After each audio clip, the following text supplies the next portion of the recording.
자, 출발하겠습니다. 이번에는 월곡답과 함께 해보겠습니다. 자, 1수입니다. 옛사람 이제사람 이목구비 같건만은 나 혼자 어찌하여 옛사람을 그리는고 이제도 옛사람 계시니 기 내벗인가 하노라. 자, 옛사람 이제사람 옛날 사람이나 지금 사람이나 이목구비는 같건만은 그쵸? 생긴 거는 똑같죠. 근데 우리 겉모습은 똑같지만은 속에 있는 건 다를 수 있겠죠. 아마 가치관이 다를 것 같아요. 나 혼자 어찌하여 옛사람을 그리는고. 자, 이때 옛사람은 화자의 마음에 딱 들어맞는 사람, 화자가 생각하는 이상적인 인물이겠죠. 예, 모습, 외모가 아니라 그 마음속에 어떤 가치관 이런 것들을 이제 자기하고 잘 맞는 사람을 좀 이제 고르는 것 같아요. 이제도 옛사람 계시니 기 내벗인가 하노라. 자, 이때 옛사람은요. 내가 마음에 들어하는 이런 사람이 나는 괜찮은 사람이다라고 생각을 했는데 딱 거기에 부합하는 사람이 있어요. 월곡 우배선. 여기서는 이제 월곡이라고 하는 사람, 그쵸? 이제 우배선이라고 하는 사람의 호가 이제 월곡이었나 보죠. 즉 화자가 생각하던 옛사람에 해당하는 인물이 바로 이 인물이에요. 월곡이에요. 자, 참고로 말씀을 드리면요. 실제로 이 작품은요. 작가가 존경하는 월곡을 추모하는 마음으로 지은 작품입니다. 그러니까 이미 월곡은 세상을 떠났어요. 근데 너무나도 그리워서 추모하는 마음으로 이 작품을 지은 거. 자, 이렇게. 그래서 제1수는 벗을 그리워하는 마음이다. 자, 넘어갑시다. 자, 이번에는 제2수. 내 양자 하험하니 비누 성적 아니하네. 분발은 각신님네 다 웃고 다니거든. 엊그제 지나간 한 분이 혼자 곱다 하노라. 내 양자 하험하니. 자, 내 모습이 너무 험하니 비누 성적 아니하네. 자, 비누 세안이나 화장을 하지 않고 지냈다 그 말이에요. 그랬더니 나의 이러한 행색을 보고 누군가가 분발은 각신냈네. 꾸미고 치장하고 화장했던 그 사람들이 지나가면서 나를 보고 다 웃고 지나갔대. 이때 웃고 지나갔다는 얘기는 비웃었다 그 말이죠. 남들은, 그러니까 거칠에 신경 쓰는 그 사람들은 다 나를 보고 비웃었어. 그런데 엊그저께 지나갔던 한 분이 혼자 곱다 하노라. 근데 어떤 한 사람은 나를 보고 괜찮다, 곱다라고 했대요. 그 엊그저께 지나간 한 분이 누군데요? 월곡이요. 거칠애를 따지지 않는 사람이었죠. 자, 그래서 제2수는요. 다른 사람들과 달리 나를 알아봐주는 법. 자, 넘어갑시다. 제4수입니다. 청송으로 우를 삼고 백운으로 장을 두르고 촉삼간에 숨어 계신 저 내 번님 흉중에 진념이 없으니 그를 사랑하노라. 청송으로 우를 삼고, 자, 청송이 뭐예요? 푸른 소나무로 울타리를 삼고 백운으로 장을 두르고, 백운 흰 구름으로 장막을 둘러서. 자, 그러면요, 이때 청송, 푸른 소나무하고 흰 구름, 뭔가 세속적인 속세 이미지는 아닌 것 같아요. 왠지 신성계의 느낌 같아 보이기도 하고요. 탈속적인 소재라고 볼 수 있겠네요. 촉삼간에 숨어 계신 저 내 번님, 촉삼간, 초가삼간, 욕심이 없고 소박한 삶을 나타낸다 볼 수 있습니다. 숨어 계신 내 번님이여 월곡이겠죠. 흉중에 진념이 없으니, 그 마음속에 세속적인 욕심이 없으니 내가 그래서 저 사람이 좋을 수밖에 없어. 그래서 제4수는 욕심이 없는 삶을 살아가는 벗에 대한 예찬. 자, 또 넘어갑시다. 번님이 사는 땅을 생각코 바라보니 용추동 밖이요 구름다리 위로다. 밤마다 외로운 꿈만 혼자 다녀오노라. 번님이 사는 땅, 월곡이 사는 곳이요. 근데요, 생각해보세요. 월곡은 이미 돌아가셨어요. 이 세상 사람이 아니에요. 화자가 어떻게 찾아가요? 예, 용추동 바깥이요 구름다리 위로다. 자, 화자가 실제로 작가가 살았던 동네가 이제 작가 정윤인데 남원이 고향입니다. 근데 그 용추동이라고 하는 곳은 남원에 있는 그 구룡계곡 일대를 이제 예전에 용추동이라고 불렀다고 하더라고요. 근데 그 용추동의 바깥에 있대요. 구름다리 위, 내가 갈 수 없는 곳. 그러면 어디서 만나요? 월곡이 보고 싶은데 어디서 만나? 밤마다 외로운 꿈만 꿈속에서는 볼 수 있죠. 예. 그래서 월곡이 고인이 되었기 때문에 꿈에서만 만날 수 있습니다. 자, 그래서 제 오수는 벗을 찾아가고 싶은 화자의 간절함 이렇게 보시면 되겠습니다. 자, 또 넘어갑시다. 달이 밝은 때는 잔을 들고 생각하고 시절이 좋은 때는 경을 보고 그리노라. 사람이 덜 괴운 탓으로 잊힐 적이 적어라. 자, 달 밝을 때는 술 한잔 하면서 월곡 생각하고요. 또 시절이 좋을 때는 풍경 보고 야, 경치가 이렇게 좋네. 야, 이 경치 같이 봤더라면 좋았을 텐데 아마 이랬겠죠. 사람이 덜 괴운 탓으로 괴다, 사랑하다 그 뜻이죠. 사람이 덜 사랑한 탓으로 잊힐 적이 적어라. 안 잊힌다 그 말이죠. 그래서 제 6수는요. 벗에 대한 흠모. 자, 다음.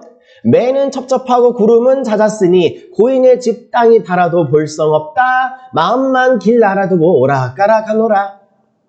매는 첩첩, 산이 첩첩, 구름이 잦았다. 구름이 너무 많아. 자, 그래서 고인의 집에 있는 그 땅이 보고 싶어도 볼 수 없다 그 말이요. 그러면 이때 산과 구름은요 장애물이겠네요. 네. 달아도 볼성 없다. 보려고 해도 볼 수 없다. 그래서 제 7수는 벗에 대한 그리움. 자, 다음입니다. 상산에 채지하러 부디 내시 가리런가. 쫓을 리가 없는데 우리 둘이 가사이다. 세상에 어지러운 일들 듣도 보도 마사이다. 상산에 채지하러. 자, 우리 고사 가운데 상산사호라고 하는 고사가 있다고 합니다. 중국 진시황 때 난리를 피해서 상산이라고 하는 곳에 들어가서 숨었던 4명의 사람을 가리킨다고 해요. 자, 숨어 들어갔던 사람들 여기 이 고사에 따르면 몇 명이에요? 4명이에요. 자, 다시 보시죠. 상산에 채지하러 부디 4명이나 가야 하느냐. 쫓을 리가 없는데 우리 둘이 가사이다. 따라올 사람도 없는데 그냥 우리 둘이 가요. 이 둘이 누군데? 화자하고 월곡 이렇게 둘. 그러면서 세상에 어지러운 일들 듣도 보도 마사이다. 세상에 어지러운 일들이 뭔데요? 속세의 일들. 네. 듣지도 말고 보지도 맙시다. 자, 그래서 제 9수는요. 벗과 함께 세상을 초탈하고 싶은 마음이다. 이렇게 보시고. 자, 또 넘어가시죠. 당장산 기슭에서 신선님네 만나신가. 얼핏이 보아든 내 말씀 전하소서. 산중에 타시는 청악을 나도 타다 어떠하리. 신선님네 만나신가. 월곡 신선님들 만나면서 지금 즐기고 계신가요? 얼핏이 보아든 내 말씀 전하소서. 만약에 어렴풋이 보이거든 산속에서 그 타고 다니는, 누가 타고 다니는? 신선이 타고 다니는 그 푸른 학을 나도 타다 어떠하리. 그 신선을 타고 다니는 그 청학을 나도 좀 타고 싶어. 나도 그 신선계 가고 싶은데. 그래서 제 10수는 선계, 신선계에 대한 동경 이렇게 보시면 되겠습니다. 네. 자, 이제 쭉 다 살펴봤고요. 최종 정리. 자, 일단은 작품 전체가 그 쭉 이어져 오는 맥락이 딱 하나밖에 없습니다. 화자가 월곡을 그리워하는 거죠. 네, 보고 싶고 그립습니다. 이렇게. 자, 주제 보시면요. 월곡에 대한 그리움 그리고 흠모의 성입니다. 자, 연시조예요. 전체 10수. 우리 수특에서는 한 2개 수 정도는 빠진 것 같긴 한데. 자, 성격, 예찬적, 그 다음에 탈속적. 누구에 대한 예찬이에요? 월곡에 대한 예찬. 탈속적에 대한 얘기는요. 세속적인 것들에 대한 관심이 없잖아요. 자, 3번 보시죠. 정계 진출의 기회를 얻지 못한 작가 정운의 비판적인 시선이 담긴 작품이기도 합니다. 세상이 자신을 알아주지 않는 상황, 왜 그런 거 있잖아요. 나는 뭐 비누 세안도 안 하고 화장도 안 하고 그냥 이렇게 지내고 있는데 사람들이 지나가면서 치장하게 좋아하는 사람들이 막 비웃었잖아요. 근데 누구만 알아봐줬어? 월곡만 알아봐줬어. 그쵸? 자, 그래서 4번 존경하는 월곡을 추모하는 마음으로 지은 작품이고, 자, 5번 세속적인 이미지와 탈속적인 이미지가 대립적으로 드러납니다. 예를 들어서 세속적인 이미지는요, 비누, 성적, 막 얼굴 치장하는 거, 그 다음에 진념, 세속적인 가치관, 욕심. 탈속적인 가치관을 나타내는 소재는요, 청송, 백운, 상산. 예. 그 다음에 6번째, 소재의 양면적인 속성. 예를 들어서요, 사수에 등장하는 구름, 그 다음에 칠수에 등장하는 구름, 똑같이 구름이긴 한데 의미하는 바가 다릅니다. 사수에 등장하는 구름은요, 탈속이에요. 칠수에 등장하는 구름은요, 장애물이죠. 그쵸? 그래서 맥락을 보아가면서 파악을 하셔야 합니다. 자, 이제 그러면은 우리 같이 문제를 좀 풀어보도록 하겠습니다. 자, 문제 보실까요?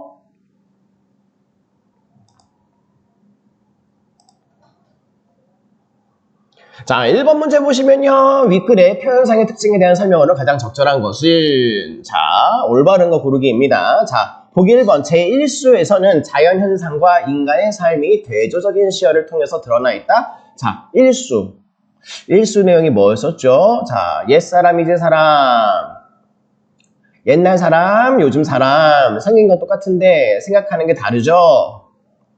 그 얘기할 때. 그러면 여기에 자연현상과 인간의 삶을 대조하는 거 아니죠? 네. 그래서 자연현상과 인간의 삶을 대조하는 게 아니었습니다. 1번은 아니네요. 자, 그 다음에 2번 제4수에서는 화자가 느끼는 애상감이 감정이입을 통해서 드러난다. 자, 감정이입 우리가 설명하면서 감정이입 얘기한 적 없었죠? 2번도 아니고 그 다음에 3번 선지 제6수에서는 상황에 따른 화자의 행위가 대꾸의 형식을 통해서 드러나 있다. 자, 제6수 여기 있네요. 이 부분이요. 달이 밝을 때는 잔을 들고 생각하고 시절이 좋을 때는 풍경을 보면서 그리워하노라. 이 부분. 그죠? 네, 딱 봐도 읽기만 해도 알 수 있습니다. 맞아요. 대꾸의 형식이 있어요. 그러면은 3번이 일단 정답인 것 같아요. 자, 4번, 5번 선지 왜 틀렸는지 한번 확인합시다. 4번 선지 제9수 자연에서 얻은 깨달음이 명령적인 부분 없었어요. 네, 명령적인 어조 아니고 그 다음에 선지 5번 제10수에서는 과거의 삶에 대한 동경이 서류적인 표현을 통해서 드러나 있다. 제10수가 마지막이었던 것 같은데요. 나도 신성계 가고 싶다 이 얘기잖아요. 네. 신성계에 대한 동경이죠. 네, 5번도 틀렸습니다. 자, 그 다음에 2번 문제. 기억에서부터 미음 사이에서 적절하지 않은 것 찾기. 자, 기억부터 한번 보겠습니다. 기억. 여기 있네요. 이제도 옛사람 귀신이 내 벗인가 하노라. 1번 선지. 대상을 향해서 친밀감을 표현하는 화자의 태도가 드러나 있다. 예, 무리 없습니다. 괜찮은 것 같아요. 1번은 맞는 설명. 그 다음에 2번 선지. 니은 어디 있나요? 여기 있네요. 이 부분. 엊그제 지나간 한 분이 혼자 곱다 하노라. 이 부분. 화자에 대해서 다른 사람들과 대조되는 태도를 보이는 대상의 면모. 그쵸? 남들은 다 비웃는데 월곡은 날 보고 비웃지 않았어. 2번도 맞죠. 그 다음에 3번 디귿. 자, 용추동 바깥이요 구름다리 위로다. 이 부분. 대상과의 물리적인 거리감을 느끼고 있는 화자의 인식. 그렇죠. 맞아요. 그 다음에 선지 4번 리을. 고인의 집, 땅 바라도 볼성이 없다. 자, 장애물로 인해서 대상을 바라보기 어려운 화자의 처지가 드러나 있다. 그쵸? 산이 첩첩산중이고 구름이 너무 많아. 그러면 4번도 맞는 선지. 그 다음에 5번 선지요. 미음 미음이 뭐죠? 자, 산중에 타시는 그 청학을 나도 타다 어따리. 아, 나도 저거 신선을 타고 다니는 저거 뭐야. 나도 타고 싶다. 예. 자신의 비판에 대한 대응 아니죠. 예. 이게 틀렸네요. 정답은 5번. 자, 그 다음에 문제 3번 내려갑시다. 자, 적절하지 않은 것 찾기이고요. 자, 보기 박스부터 한번 읽어볼게요. 17세기 전기는요, 대외적으로 전란이 일어나고 대내적으로는 정치적인 사건들이 연달아 일어나면서 사회 전반의 변화의 기류가 팽배하던 시기였습니다. 이 시기의 지속적인 내우 외환 속에서 중심부에서 밀려난 향촌 사족들은 자신의 포부를 펼치지 못하고 사대부로서의 위신과 개인의 정체성에 대한 고뇌를 시가를 통해서 드러내기도 했습니다. 향촌 사족이었던 정후는 지금 우리가 공부했던 작품의 작가네요. 정계에 진출할 기회를 얻지 못한 인물로, 그랬군요. 정계에 진출하지 못했어. 벼슬을 얻지 못했어. 자, 그의 시가에는 세상에 자신을 알아주지 않는 상황. 맞아요. 우리가 아까 이거 봤었죠.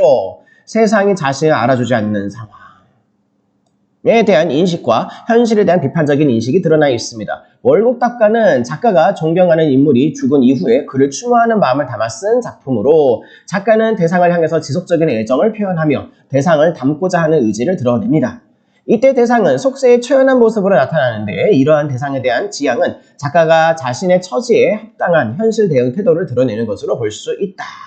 그렇죠? 존경하는 인물이 죽은 이후에 그를 추모하는 마음으로 이 작품을 썼다. 예. 맞아요. 우리가 알고 있는 내용 그대로입니다. 자, 이제 그러면 선지 분석을 한번 해볼게요. 틀린 거 찾으면 돼요. 자, 조금 올려볼까요?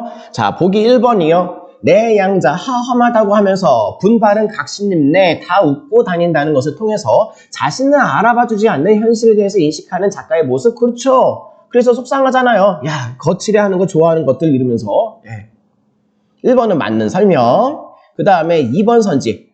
촉 삼간에 숨어있는 일을 내 번님이라고 여기는 것을 통해서 속세와 단절되어 있는 대상을 자신과 가까이 여김으로써 현실을 대처하는 작가의 태도를 짐작할 수 있고, 맞아요. 이 사람도 작가 정훈도 결국에는 뭔가 세속적인 욕망 거기에 이제 결부돼서 세상의 부귀 공명 입신양명 거기에 지금 관심이 막 큰 것 같지는 않아요. 그러면 2번도 맞죠. 그러면 3번 선지. 자, 번님 사는 땅을 생각하면서 밤마다 외로운 꿈만 혼자 다녀온다는 것을 통해서 포부를 펼치고자 하는 마음과 대상을 닮고 싶은 마음사리에서 괴리감을 느끼는 작가의 모습을 엿볼 수 있군. 자, 포부를 펼치고자 하는 마음. 방금 전에 얘기했잖아요. 입신양명에 대한 마음이 있다, 없다, 없다. 예. 그러니까 이게요. 지금 나는 살아도 당신네들처럼 저렇게 막 거칠게 치장하는 걸로 그렇게 마치 욕망의 덩어리인 것처럼 이렇게 삶을 살고 싶지 않다라고 하는 말을 쭉 하고 있기 때문에 알 수 있는 거예요. 네. 그래서 3번이 틀렸네요. 정답은 찾았어.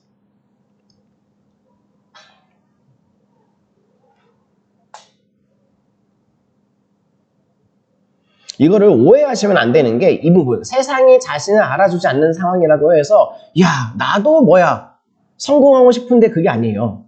당신들처럼 거칠게 하는 것이 나는 맞다고 생각하지 않아. 나는 내면의 힘을 기를 거야. 이렇게 사는 게 맞아. 이런 나를 알아봐주면 좋겠어. 이런 맥락이에요. 네.